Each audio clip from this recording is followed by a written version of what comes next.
this is Gypsy K and G, and this is Gypsy K. Well, I'm at Council Grove, Kansas, and this is the Neosho River right here. This river is important because, and Council Grove's important because there's a lot of history here. Wagon teams or wagon trains would come, and they'd come up from up here, and they'd have to go all the way down. And they had difficulty crossing this river, even though most of it was 2 feet deep, because they had to come back up that edge over there, and that's where Council Grove was at, across the river over there.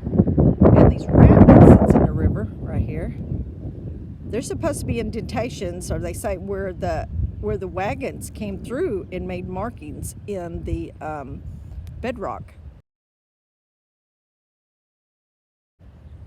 So I'm going to do a series on videos here, and I hope you check it out and maybe learn a little bit about history. So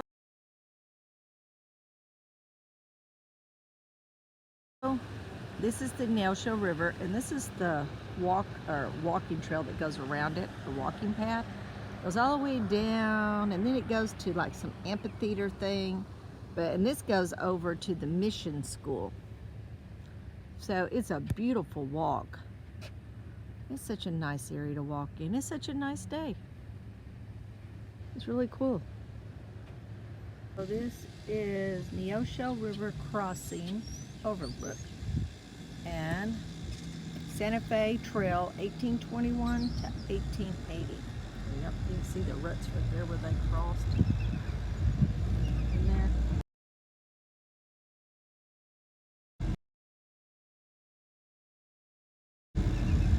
Across this, that's a little steep hill to come down and come back up this one. Anyway, so there is no wagon here that they put here.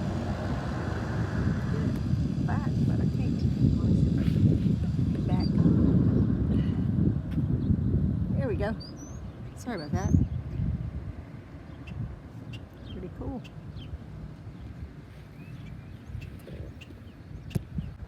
This must be the water bucket. I can't see in there, but I'll stick my thing up in there and see if you can see anything. You see anything? I don't see nothing, but I'll have to say, we're up on the main street of Council Grove. And there's the post office. It's got some traffic today.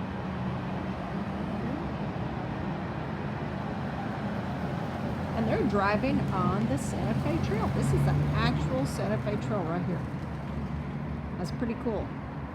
So, you want to go stand on it? Let's wait till this traffic goes.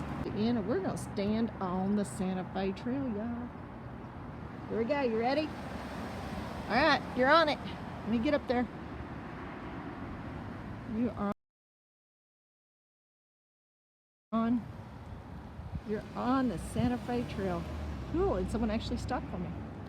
Look at these old houses. I mean, old business. Right.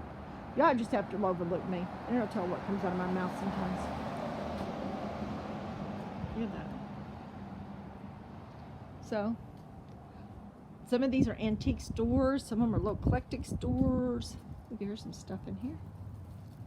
But actually, do y'all see where that's at? Y'all see what that sign says? Hays House Restaurant. Here it is. Look, it's part of Sante Fe Trail. It's been here many, many years. Look at here. It's closed right now. We can go look at the window. I've actually ate in here. G and I have. Here's a menu, and it's pretty good. Let's see if we can look in there. Well, I can't see that right there. Look, I don't have good peripheral vision, so down, so I have to watch where I'm going. There you go, it's closed. There, maybe you can see there. Up there's the stairs. I think people used to stay. This used to be for where people stayed all night, hotel and food. Isn't that cool? So they went up on those stairs. They have a little outside, and I think they even have some kind of music here once in a while. This is what you want to look in there. There you go. You can see me too. Pretty cool, huh? Not much you can see right now. So the Hays House is the longest continuous restaurant open west of the Mississippi, y'all. There's another, I guess you can go up there. Gina and I didn't get to go up there. So, looks like there's tables up there though. In 1847, Albert Boone and James Hamilton established a trading post on the Kaw Reservation under their Kanza Indian Trading License. It's Kanza.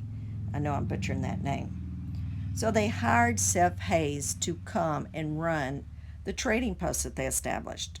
And the main purpose was to do trading with the Indians at first, or Native Americans. And then it just snowballed because the Sante Fe Trail was coming through there. So he just traded with all kind of people. People met in Council Grove because that was a place before it got to Indian territory. Indians passed that. So they would meet and go together in wagon trains or wagon groups. Some went single, a lot of them went in groups for protection against the Indians. And also resources. There's numerous reasons why. But, so Council Grove, if you think about it, got up to 2,500 population of people. You don't think that's much, but if you think about, this is in the middle of nowhere, and it's hard to travel back then. It's not easy. So for a lot of people, even for several hundred to be in a community back then was a lot. And so I'm trying to share the history that I've read and learned. And I just really like Council Grove because it's a nice community. There's lakes there. There's 2 lakes. One of them is like the city reservoir, and the other one is a federal reservoir. Tons of campgrounds, tons of camping, boating. Awesome place to boat, and very family oriented, and a lot of history in this town and in this area. That's not really talked about advertised. So if you're really into history or really want to go to a nice place to camp, look this area up.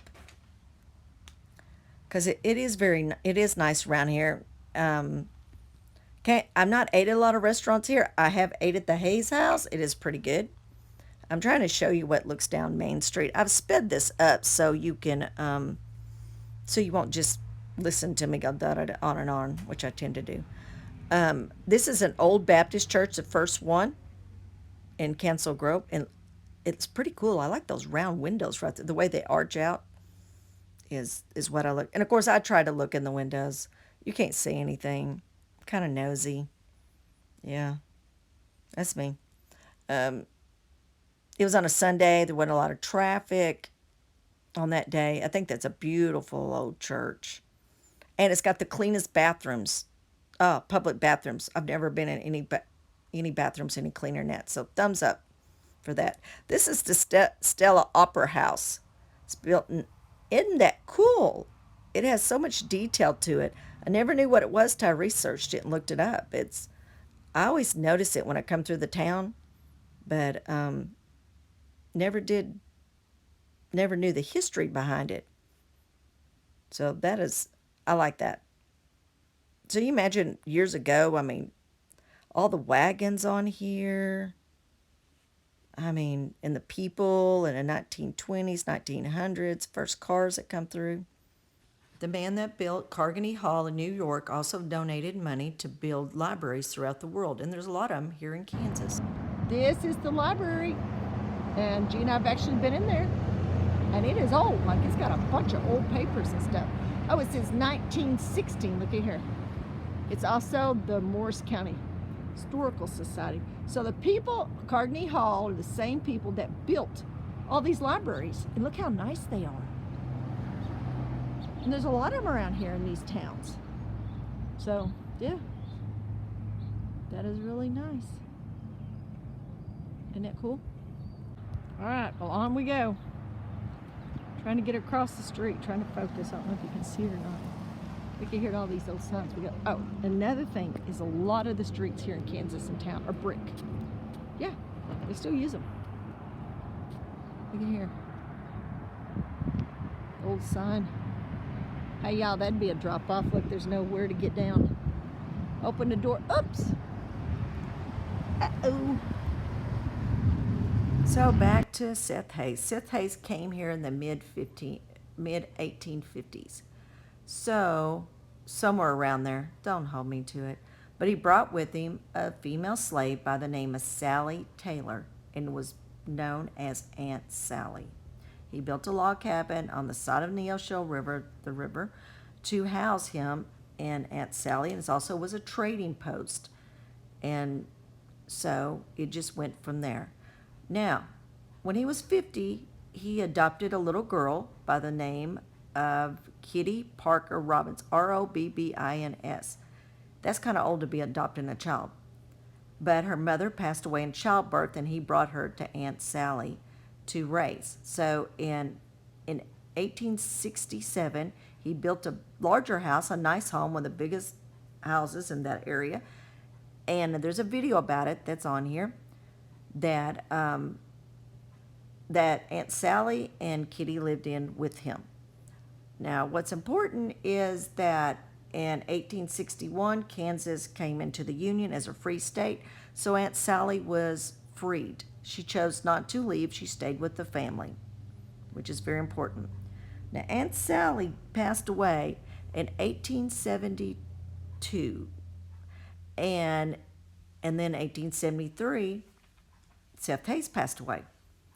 Well, what's important about that is because Aunt Sally is actually buried close to Seth Hays in the cemetery, which did not happen back then.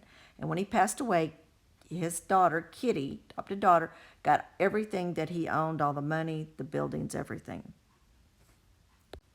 So if you're into history or want to go to historical places or even just want to go to the beautiful campgrounds and the beautiful lakes, Council Grove Lake, this would be a good area to come because there's a lot of history around here besides what I'm talking about. So thank you so much for watching our video and walking with me. And always, we'll see you later, Gator.